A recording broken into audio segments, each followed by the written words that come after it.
took the fire lookout job on Briar Ridge because the pay was steady and the solitude didn't bother me. At least, that's what I told people. The truth was, I'd been looking for a place where my thoughts wouldn't echo against somebody else's worries. The tower sat deep in the national forest, 20 miles from the ranger station and another 40 from the nearest town. I had a radio, a logbook, canned food, and a truck that could climb the ridge if you asked it politely. The tower itself wasn't much. A 40-foot wooden structure, older than my father, with steps that chirped with every shift of the wind. At the top, a square cabin with windows on all sides, a desk, a radio, and a cot tucked into a corner. I liked the way the world fell away beneath me. I liked the way dusk arrived, like someone dimming a lamp. My first week was uneventful. I'd wake at dawn, scan the timber, log the weather, listen to birds and make their opinions known.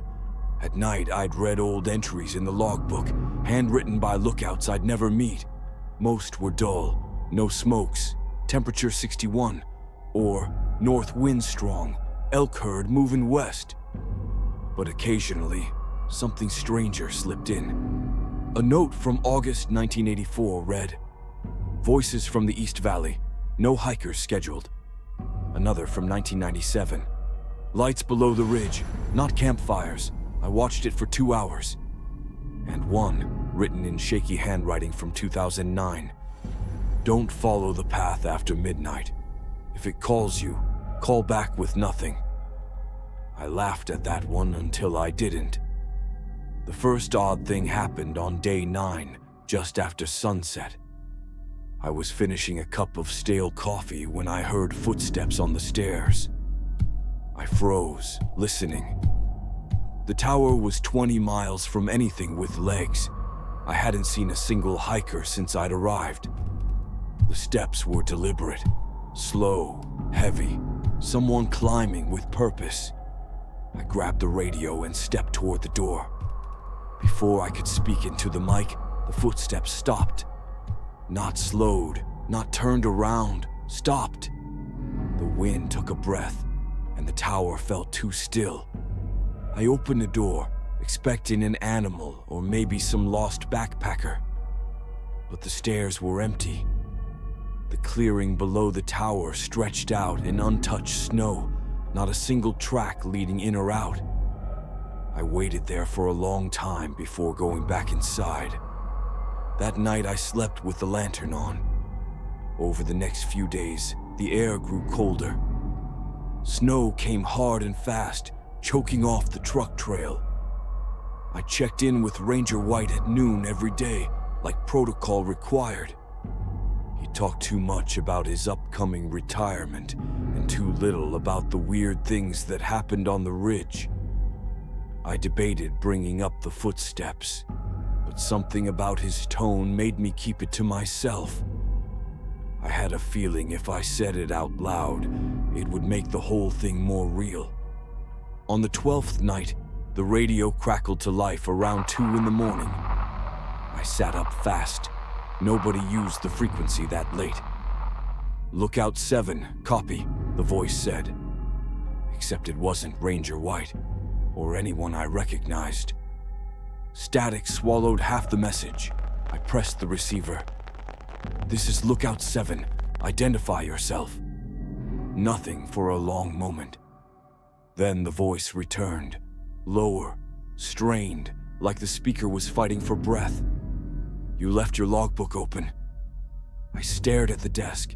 The logbook was indeed open, a pencil sitting across the spine. I hadn't touched it since dusk. The voice cut out, leaving an electric hum that crawled up my arms. I shut the radio off and paced the cabin until sunrise. The next morning, I tried to bring it up with Ranger White, but he didn't answer the noon call. Rare, but not unheard of. I kept scanning the ridge, trying to focus on the job, but every time I leaned toward the window, something caught my eye near the tree line. A figure. Far below, near the trail that curved toward the old fire break, someone stood completely still. Long coat, pale face, posture too rigid to be casual. I squinted, trying to make sense of the shape. When I lifted my binoculars, the figure was gone. That evening, I wrote everything down. The footsteps, the open logbook, the radio call, the figure among the trees. As I finished, I noticed a line at the bottom of the page, 3 words written in different handwriting. You were heard. I dropped the book, hands shaking. I'd been alone up here. No one had entered. No one could have entered. Snow hammered the windows through the night. When I finally slept, I dreamed of walking down the tower steps, flashlight in hand, calling out names I didn't recognize. A woman's voice whispered behind me, but every time I turned, the whisper stayed at my back. The next day, the radio came alive again, but this time, it was just static, rising and falling like breath. When a voice finally broke through, it wasn't calling for me, it was calling for help. Please, please, anyone! A man's voice, strained and uneven. I leaned into the receiver. This is Lookout 7. What's your location? A long silence. Then, barely audible. I'm at the base. The tower creaked. I looked down. The clearing below was empty. No tracks, no movement. But the voice on the radio came again. I see your light. The lantern wasn't on. The only light was the pale morning sun. I backed away from the desk. Something felt deeply wrong, like the air pressure had shifted. Then came the knock. A single, heavy knock on the underside of the cabin floor. As if someone stood directly beneath me on the small landing, rapping once on the boards. I crouched down slowly. The knock came again. Then a third time, steady, rhythmic. Not panicking, not random. A pattern. 3 knocks, pause. 3 knocks, pause.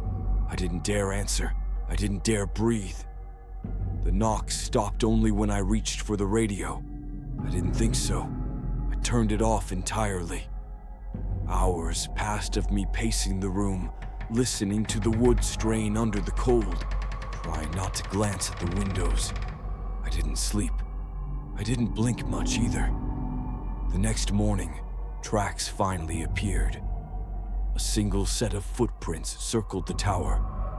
Not the stairs, the tower. A wide ring, like someone walked around it again and again, dragging their feet through the snow. At least 30 laps, maybe more. The tracks were deep, pressed by something heavy. As I stepped onto the landing to look, I noticed something else. A name, carved into the frost on the window behind me. Devon. My name. I scrambled back inside. My stomach felt hollow. I grabbed the logbook to record it, but before I wrote anything, I noticed the previous page was no longer blank. A paragraph had appeared. I shouldn't have opened the door. My breath stopped. I hadn't opened any door. Not once. Not since the footsteps 12 days earlier.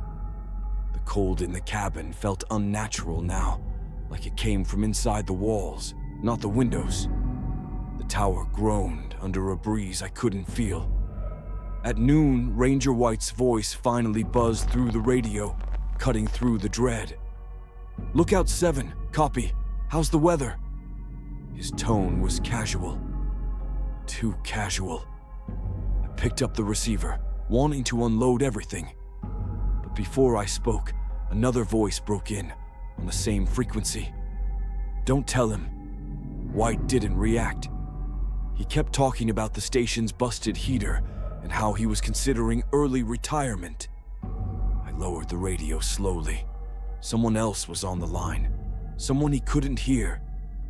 That night, the knocking returned, but this time from the roof. Slow, measured taps. I didn't move. I didn't breathe. The tapping grew closer to the center of the cabin, as if whoever made the sound was crawling across the shingles on all fours. When the tapping stopped, a shadow crossed the far window.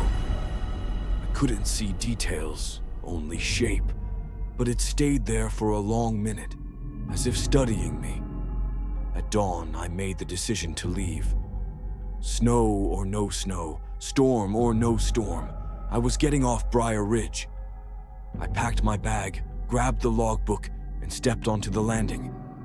Every footprint that had circled the tower was gone, but a new set led from the base of the stairs into the forest.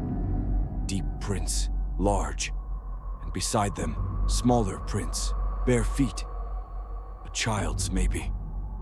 Their stride was short, hesitant. The two sets of prints diverged at the tree line. One path went toward the river gorge.